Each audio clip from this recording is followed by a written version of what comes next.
Good day mga ka-technician. Sa video ito, tuturo ko sa inyo kung paano magbasa ng 5200 and 1943 na amplifier transistor gamit ang tester.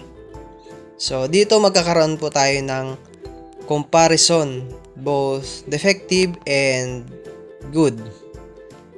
So dito sa kabila, meron tayong defective na kung saan 5200 and 1943, ganun din sa kabila.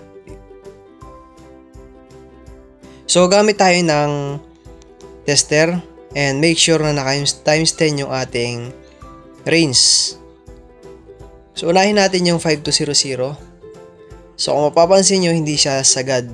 Kapag binaliktad natin, wala siyang palo. So, yan yung good na 5200. Then lipat tayo sa kabila.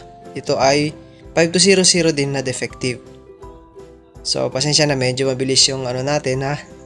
Yon. So parehas sagad, kahit balibalik rin natin, parehas yan palo. It means yan ay defective. Okay, as compared dito sa isa. So ayun. Bago tayo magpatuloy, putulin ko muna ang video at tayo mag-shoutout sa ating bagong subscriber na si Maki Vlog 3732.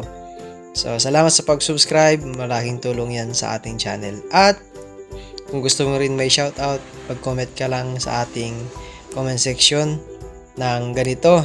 Pa-shoutout. Sir, idol, pwede na yun. At for sure yan, mababasa ko yan. And then, abangan mo yung susunod nating upload. And make sure na manonood ka din syempre. Salamat din sa lahat ng aking subscriber dahil meron na tayong 1,300 subscriber. So, ayun, kung bago ka pa lang sa aking channel, pwede ka ring mag-subscribe. Click mo lang yung subscribe button below, then click mo yung notification bell button and select all mo para ma-update ka lagi sa aking mga bagong tutorial videos about electronics dahil magkakaroon pa tayo ng maraming uploads. So, ayun, magpatuloy tayo sa ating tutorial. Dadako tayo sa 1943 to SA1943. So, ito yung buo. And, ayan. Ganyan yung kanyang palo. So, magkaiba sila sa 5200 guys ha. So, dito, hindi ko na ipapakita yung meaning, yung anong function nito, paano siya gumagana.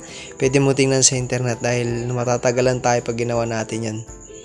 At ito ay short video lang. So, dito ay meron tayong 1943 na defective. So, katulad siya ng 5200 kanina na siya, shorted yung kanyang palo. Ayan o. So, 5200, ganun din. So, ayan, ganyan lang sila. So, pagdating dito, good. So, ayun lang. Pwede mo siya panoorin ulit para unti-unti mong malaman kung paano mag-check gamit ang tester. So, pasensya na, medyo short lang yung ating video. Salamat sa panonood and God bless.